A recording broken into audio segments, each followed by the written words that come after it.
예배전을 찾으신 분들과 가정에 예배드리시는 모든 분들이 우리 주님의 평강이 함께 하시기를 주의 이름으로 축원합니다. 사형이라는 거 있잖아요. 사형당하고 사형시키고, 이 사형시킬 때 어떻게 사형시키는지 사형 도구를 아세요? 사형 도구 제일 많이 하시는 게 뭐예요? 사극에 보면 늘 뭘 먹으라고 그래? 사약을 받아라. 사약도 죽이는 방법 중에 하나죠. 또 뭐가 있어요? 화형은 뭐예요? 잔다르크, 불에 태워 죽이는 거. 아사는 굶어 죽을 때까지 음식 안 주는 거. 이런 것도 사형 방법이죠. 태형은 죽을 때까지 때리는 거. 능지처참은 중국에서 황제들이 소 이용해가지고 말 이용해서 팔다리 다 뜯어도 죽을. 참 인간들 정말 잔인한 거예요. 교수형은 뭐예요? 목 매달아서. 총살형은 땅. 전기의자형은 주사형 가스 이게 넣어가지고 약으로 죽이는 거죠. 십자가형도 있죠. 자, 선택하라면 뭐가 좋을 것 같아요? 자기가 죽는 방법을 선택할 수 있다면 나는 그래도 이게 나을 것 같아. 자, 사람들이 왜 십자가형을 선택하지 않느냐? 십자가형이 페르시아에도 처음 생겨난 건데 굉장히 잔인한 거거든요. 무게가 십자가의 전체 무게는 135kg 안팎 된다고 그러는데 나무 재질에 따라서 무게가 천차만별되죠. 보통 사람이 지고 올라가는 건 횡목, 짧은 거 지고 가는데 그 무게가 뭐 한 50kg짜리 되는데 평균 한 45kg 정도 되는 걸 지고서 이제 올라가서 죽는 건데, 못을 박잖아요. 다리에 못을 박게 되면 못 길이가 한 18cm 정도까지 길답니다. 그렇게 되면 이게 못이 딱 박히게 되면 피가 날 거 아니에요. 머리에 가시관을 쓰잖아요. 가시관을 쓰면 가시가 머리를 이렇게 쪼이니까 피가 나잖아요. 피가 쭉 흘러서 십자가에 적셔서 피가 바닥으로 떨어지기를 시작하면 그 밑에는 벌레들이 올라오기 시작한답니다. 벌레들이 올라와가지고 사람 콧구멍, 귓구멍 모든 구멍마다 다 들어가가지고 괴롭히고 깨물고 그래가지고 아주 미친답니다. 죽지는 않고 고통만 계속 당하고 사는 건데, 그러다가 이제 창으로 찔러서 죽이는 건 왜 그러는 거냐면 식구들이 저렇게 고통당하고 오래 있는 게 너무 마음이 아프니까 군인들한테 뇌물을 준대요. 제발 빨리 죽여달라고. 그러면 한 1m 80 정도 되는 이 창 갖고 와서 사람 심장을 찔러서 죽였던 게 십자가형입니다. 이게 너무 잔인하다고 그래서 콘스탄틴 대제가 로마 황제인데 예수 그리스도를 믿은 다음에 이거 없애. 그래서 십자가형을 없앴던 게 십자가. 자, 근데 예수님이 십자가에 달려 돌아가시거든요. 예수님이 십자가에 달려 돌아가신 다음에 십자가의 의미가 많이 달라집니다. 굉장히 잔인한 형벌인데 그 다음부터 예수님이 십자가에 달려 돌아가신 뒤로 사람들이 십자가를 다시 보기 시작했어요. 저도 십자가 목걸이를 가능하면 늘 달고 다니고 교회마다 십자가가 있죠. 이건 무슨 얘기냐면 전기의자라는 뜻이야. 요즘으로 표현하면 동아줄 있지. 여러분 만약에 뭐 10대조 할아버지가 사형을 당해서 죽었다. 그러면 그걸 이제 모가지 걸었던 동아줄을 집에 유품으로 갖고 와요, 안 갖고 와요? 그런 거 그거 안 하죠.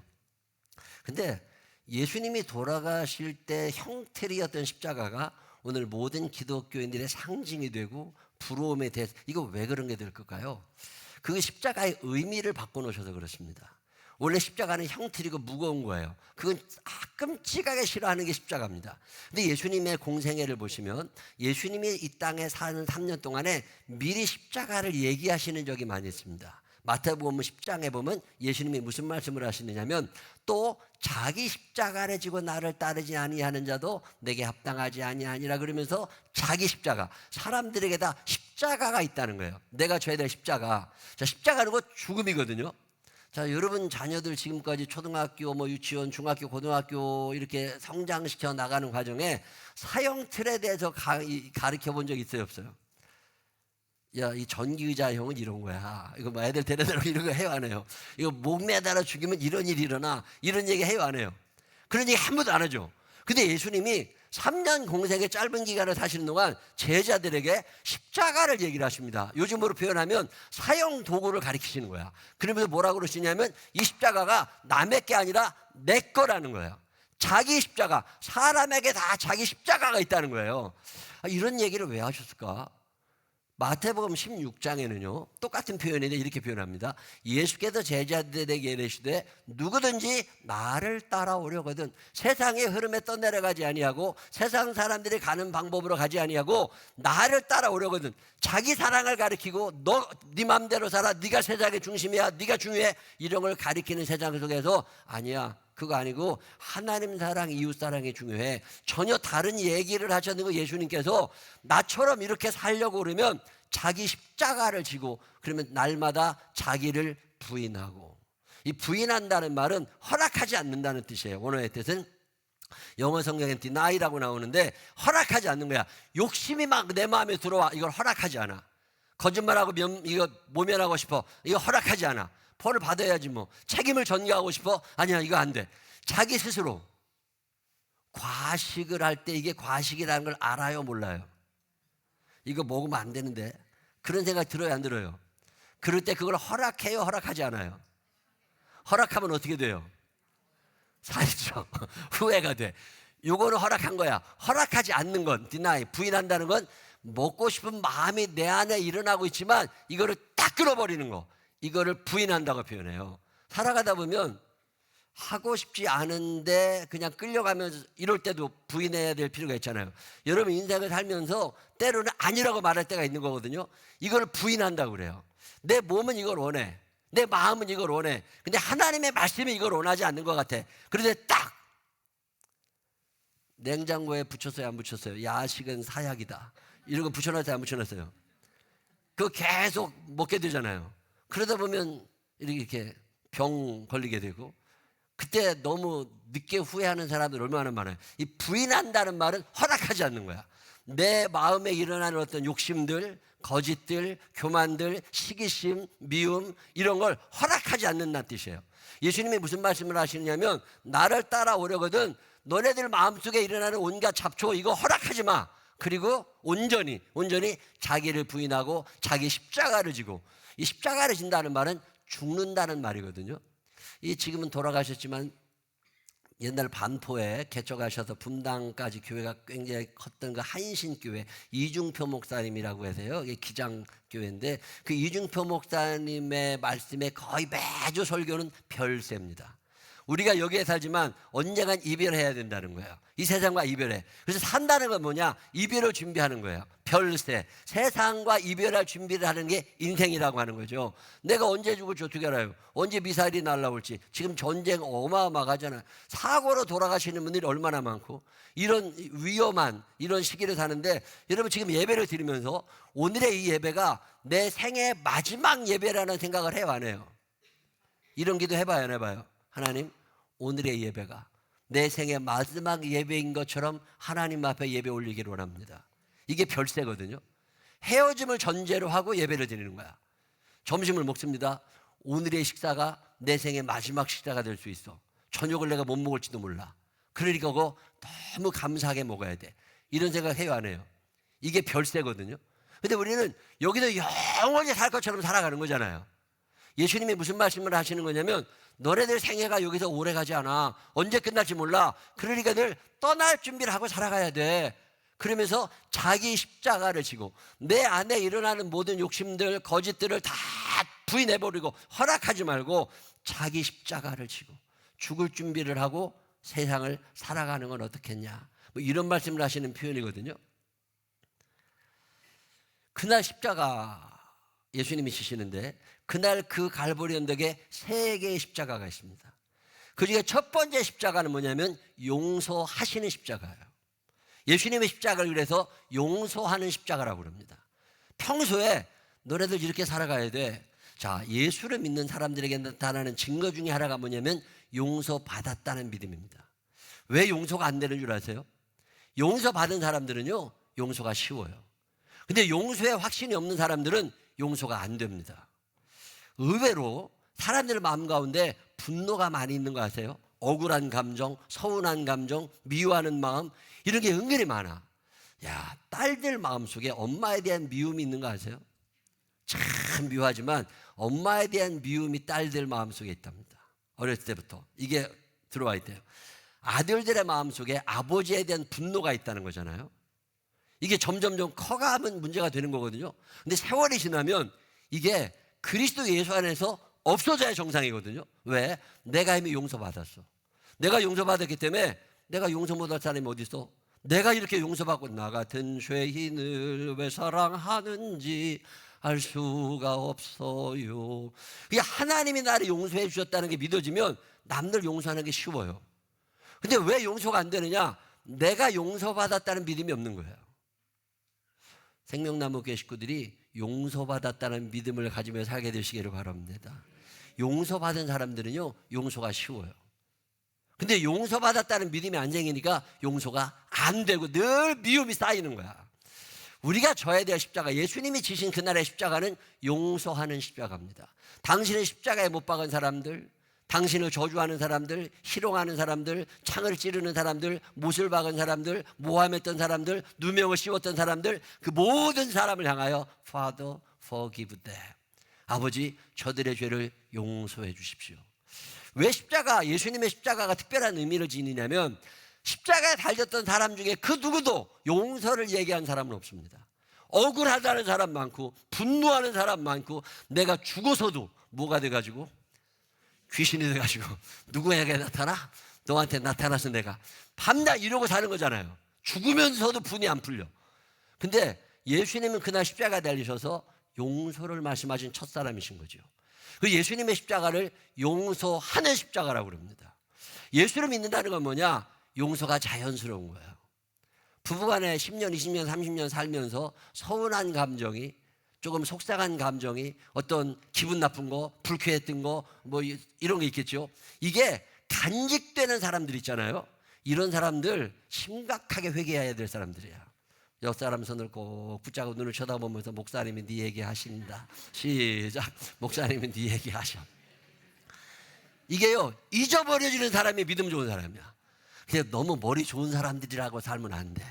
잘 잊어버려야 돼. 무언 얘기를 해도 잊어버렸어. 자고 일어나면 머리가 백지가 돼버려. 그래가지고 무언 얘기를 했는지 새까맣게 잊어버려. 이런 사람들은요, 용서할 일이 없습니다. 왜? 분노가 하루를 넘기지 않으니까. 예수를 믿는 사람들은요, 용서가 자연스러워야 돼. 왜? 나를 용서해 주신 그분이 나를 보고 계시잖아. 주님 보고 계시니까 용서가 쉬운 사람들이 되시기를 주의 이름으로 축원합니다. 자, 예수님이 지으신 십자가가 용서하는 십자가예요. 그러면 그날 거기에 3개의 십자가가 있었잖아요. 예수님 좌우편에 행악자 2사람이 달려있는데 이 2사람의 십자가는, 한 사람의 십자가는 용서받은 십자가입니다. 용서받은 십자가. 자, 그 당시에 행악자 정도 되고 사형 선고를 받을 정도면 어떤 사람들이냐? 스스로 왕이라고 칭하는 자거나, 내란을 선동했다거나, 무장 폭동을 일으켰다거나, 주인을 살해한 노예라거나, 이런 끔찍한 놈들만 십자가에 달았어. 적어도 십자가에 달린 그 사람은 이 정도 레벨의 죄인인 거예요. 모세오경에 보면 우리의 죄를 낱낱이 고백합니다. 그 모세오경에 말하는 사형당할 만한 죄 어떤 게 있어요? 신성모독, 하나님을 모독했냐, 거짓 예언했냐, 요즘에도 많이 있습니다. 이런 것들. 우상숭배했냐, 안식일을 위반하고 간음이나 근친상간, 부모 모독, 동성연애, 수간, 이게 그 당시에도 있었던 죄들이에요. 짐승과의 성관계, 동성연애, 이거 그 당시에도 있었어. 이런 것들 다 죽이라고 그랬다고. 죄가 얼마나 많아요. 이 세상에 죄가 얼마나 많아. 근데 지금 십자가에 달린 이 사람은 죄를 지은 사람 맞아. 근데 죄를 짓고 십자가에 달렸는데 내 옆에 계신 그분을 보니까 이거랑 다른 거야. 예수님이 빛이시거든요. 빛은 비추면 어둠이 드러납니다. 어두울 때는 어두운 게 뭔지 몰랐어. 근데 빛이 들어오니까 내가 어둡고 죄라고 하는 걸 알게 되는 거죠. 나는 내가 잘하는 줄 알았는데 빛 대신 그분 앞에 있으니까 왠지 내가 작아 보이고 초라해 보여. 여러분 이런 거 느껴본 적 있어요, 없어요? 누구 앞에만 서면 내가 너무 작아 보이고, 내가 잘생긴 줄 알았는데 그 사람 옆에만 서면 완전 건어물 같은 생각이 드는 이런 사람들 있어요, 없어요? 옆 사람 손을 꼭 붙잡고 눈을 쳐다보면서 내가 너를 보면 그걸 느껴. 시작. 내가 너를 보면 그걸 느껴. 내가 잘생긴 줄 알았는데 그 사람 옆에만 서면 왠지 내가 쪼그라드는 것 같은 이런 거물들 있잖아요. 제가 지난주에는 제주도에 올라와서 3일 있었거든요. 설교 세미나가 있었어요. 목사님들 대부분 자그마한 교회 목회자들이신데 목사님들 한 60명, 10여 분은 미국에서 오셨어요. 그분들 모시고서 설교는 이렇게 하는 겁니다. 그리고 우리는 이렇게 설교를 준비합니다. 5명의 강사가 그분들 2박 3일 동안 설교 세미나를 하는 건데 내가 이제 강사로 간 거야. 내가 설교를 잘해서 간 게 아니라 사람이 하나 없는지 나한테 연락이 왔어. 그래서 이제 내가 이제 갔어. 그래서 첫날부터 저도 세미나를 들으면서 은혜를 받았어요. 근데 그 설교 세미나의 클라이막스가 어디 있느냐면 그 60명 중에 다 설교 원고로 써냅니다. 그 원고로 써낸 걸 검사해가지고요 3명을 뽑아가지고 설교를 진짜 시켜요.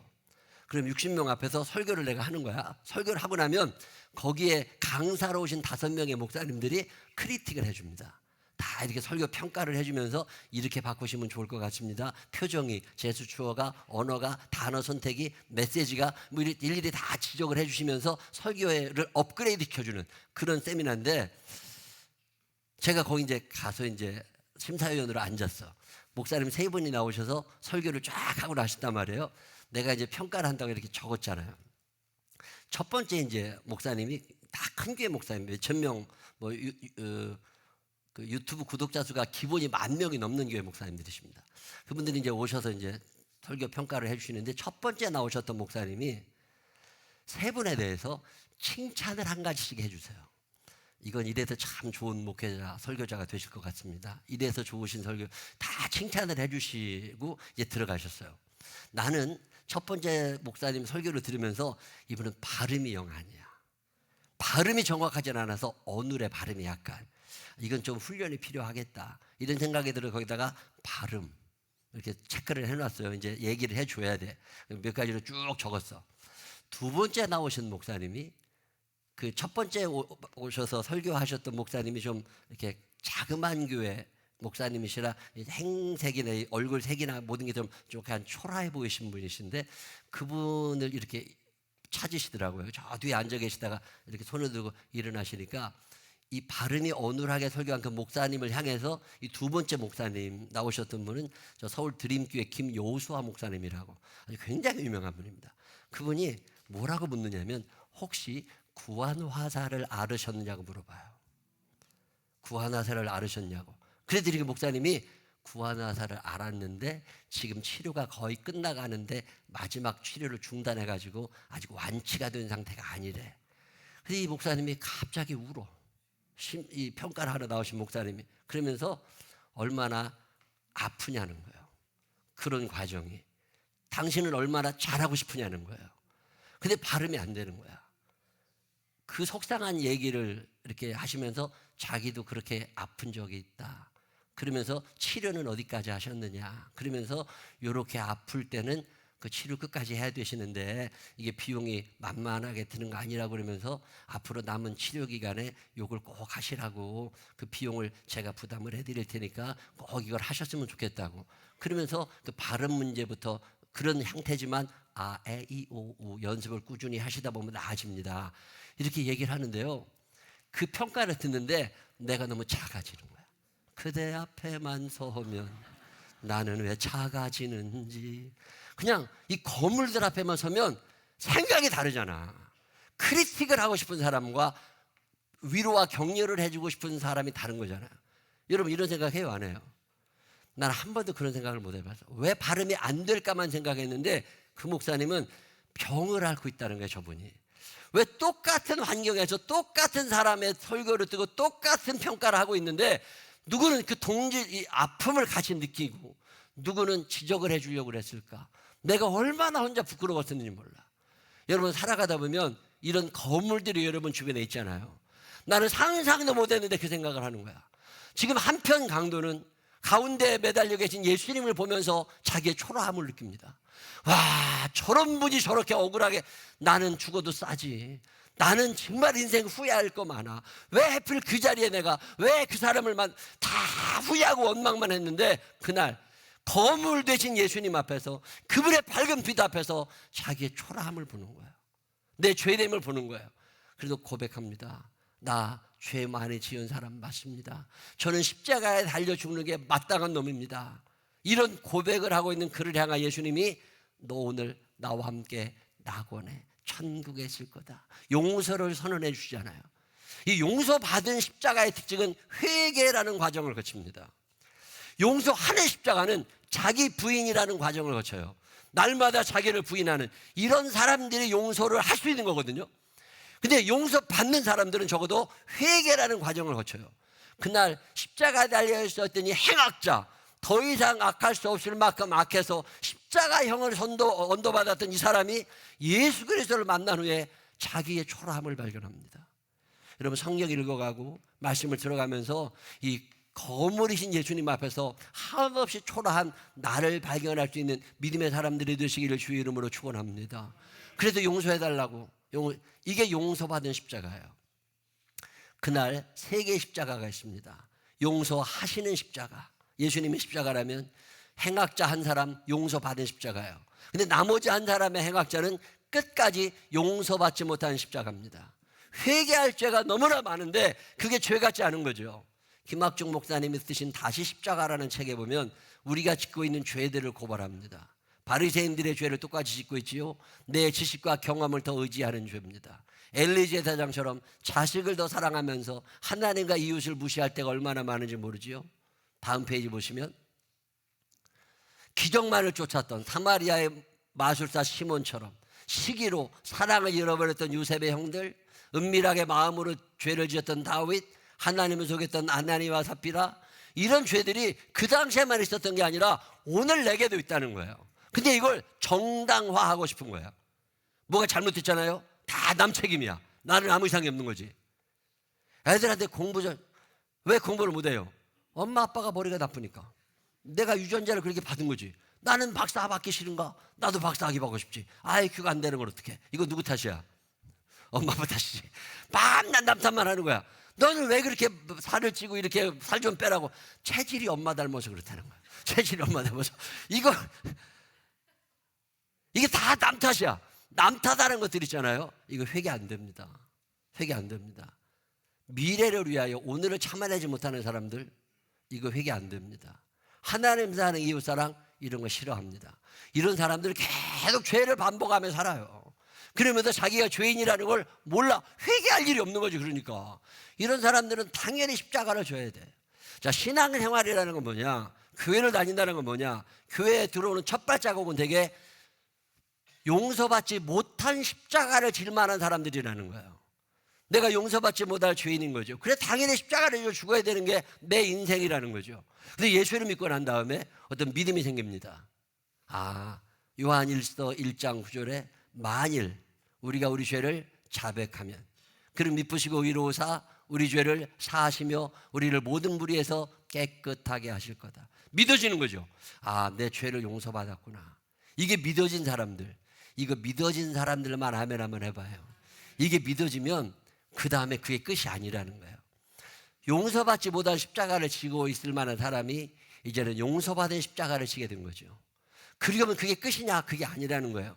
용서받은 사람들이 당연히 해야 될 일은 이제는 용서하는 십자가의 삶을 살아가라는 거죠. 그게 예수 믿는 사람들이잖아요. 은혜 받고 능력 받고 성령 받고 축복 받고 그래서 뭐 하려고? 그게 끝이 아니라는 거잖아요. 이제는 받음을 넘어서 드림의 삶을, 내가 용서받았기에 용서할 줄 알고, 내가 축복받았기에 나눌 줄 알고, 내가 받았기에 선교하고 구제할 줄 알고, 내가 아파했기에 아파하는 사람들을 위로할 줄 알고, 여기에 그리스도인의 길이 있는 거잖아요. 이게 자기를 부인한다는 거예요. 자기를 부인한다는 말. 나 중심으로 살았던 인생이 이제는 하나님과 이웃을 위하여 뭔가 손해볼 줄도 알고 억울한 일 당할 줄도 알고, 그러면서 이제는 용서받은 내가 용서하는 나로의 삶을 바꾸어 나가는 사람들, 이런 사람들이 예수 믿는 사람들이잖아요. 우리 생명나무 교회 이런 사람들이 많아지게 되시기를 주의 이름으로 축원합니다. 용서가 안 되는 사람들이 있지요. 마음이 많이 아픈 사람들이 있지요. 에휴, 나도 용서받았는데 나 같은 죄인을 왜 사랑하는지 알 수가 없어요. 내가 용서받았다는 믿음이 커지면요, 용서하고 싶어집니다. 그리고 예수님이 커 보이잖아요. 그럼 내가 작아지기를 시작해요. 난 여러분 주변에 믿음의 거인들이 많아지게 되시기를 주의 이름으로 축원합니다.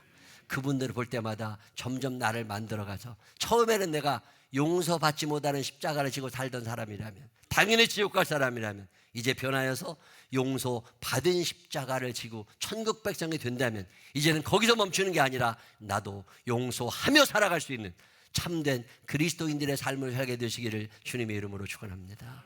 기도하겠습니다. 하나님 아버지, 서운한 때도 많고 섭섭하기도 하고 마음 아프고 억울한 날도 있지만, 때로는 화나는 날도 있지만, 나 때문에 아파하셨을 예수님을 생각합니다. 나 때문에 십자가를 지셨던 예수님을 생각합니다. 그리고 예수님 때문에 나도 용서할 줄 아는 사람 되게 하여 주옵시고, 이 땅 사는 동안에 마음에 꽉 쟁여놓고 살지 않게 하여 주시옵시고, 예수 그리스도의 십자가에 다 내려놓고 주님이 그렇게 용서해 주셨던 것처럼 나도 용서받은 자답게 용서하며 살아갈 수 있는 우리들이 되게 하여 주옵소서. 그 세계의 십자가에 나는 어떤 십자가에 매달려 있을까 한 번쯤 생각하는 시간 가지게 하여 주옵시고, 용서받지 못한 십자가가 용서받은 십자가로, 용서받은 십자가가 용서하는 십자가로 변화되어가는 우리들이 되게 하여 주옵소서. 인도하실 주님을 찬양합니다. 예수님 거룩하신 이름으로 기도드렸습니다. 아멘.